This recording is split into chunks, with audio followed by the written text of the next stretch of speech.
You walk past a field of sheep today. You don't think twice about it. But somewhere in that flock, an animal is looking at you, and it remembers your face. Not vaguely, not as a human, specifically as you, and it might remember you for years.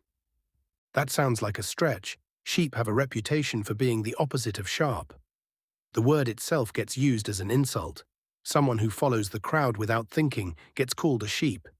But that reputation was never built on evidence. It was built on the fact that sheep flock together, and humans mistook a survival strategy for stupidity. So what's actually going on inside a sheep's head? Start with the basics of how any animal recognizes a face.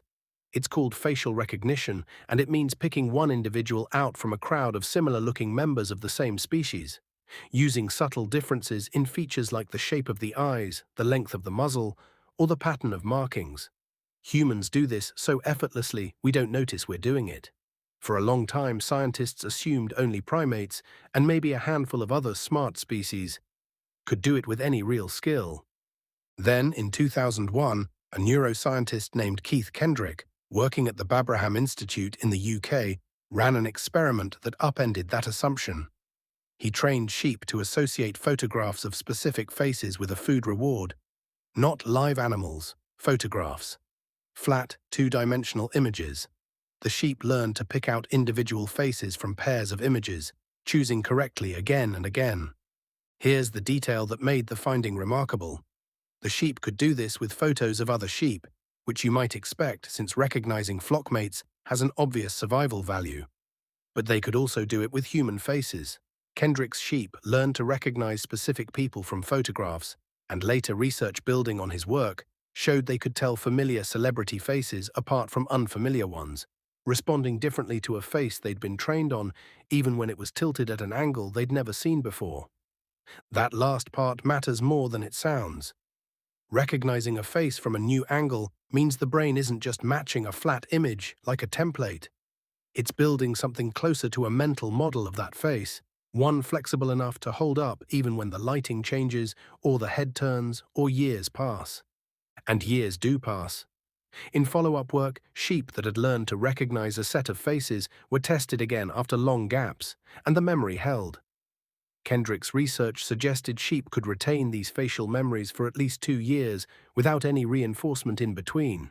2 years for an animal most people assume forgets you the moment you're out of sight.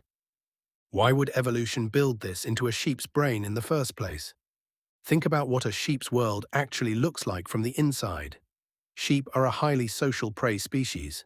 Their survival for tens of thousands of years has depended on staying inside a flock, tracking who belongs to that flock, and reading who might be a threat. A researcher named Lori Marino, who has spent years reviewing the science of farm animal cognition, has pointed out that this kind of social pressure tends to produce exactly the mental tools sheep display: strong memory for individuals, sensitivity to facial expression, and the ability to form lasting bonds with specific flockmates rather than treating the group as an interchangeable mass. That reframes the whole picture. The flocking behavior that earned sheep their reputation for mindlessness is actually powered by the opposite. It's powered by individual recognition happening constantly, sheep by sheep, face by face. There's a counterintuitive twist buried in here, though.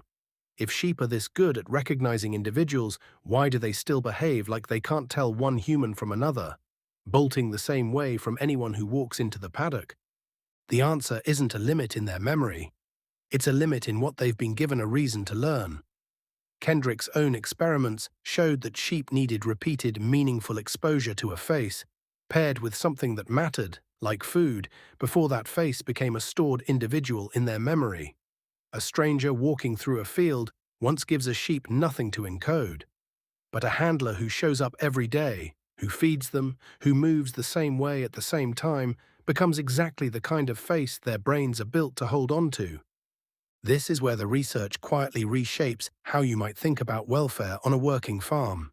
A researcher named Alain Boissy, who has studied emotion and cognition in farm animals for decades, has argued that recognizing individual humans isn't a neutral fact about sheep memory. It shapes how sheep experience their daily environment. A sheep that recognizes a calm, familiar handler shows measurably lower stress responses than one confronted by an unfamiliar person performing the exact same task. The face itself becomes information the animal uses to predict what's about to happen to it. Which brings the whole story back to something much closer to home. Humans do this too, constantly, without thinking about it. You recognize a co-worker's face across a crowded room in half a second. You spot a childhood friend decades later, despite the changes time has made to both of you. That skill feels uniquely human because it happens so automatically it seems invisible. But the mechanism underneath it, the specialized brain circuitry dedicated to processing and storing faces, isn't unique to humans at all. Kendrick's sheep studies were part of a wider body of research showing that this kind of dedicated facial processing shows up across a surprising range of species, sheep included, running on neural machinery that shares more in common with the human version than anyone expected. So the next time you walk past a field and a sheep lifts its head to watch you go by, consider what that look might actually contain. It isn't a blank stare from an animal incapable of telling one person from the next. It's an animal doing something remarkably close to what you do every time you scan a crowd for someone you know. Measuring your face, filing it away, deciding whether you're worth remembering. You walked past a field of sheep today and didn't think twice about it. Somewhere in that flock, one of them already has.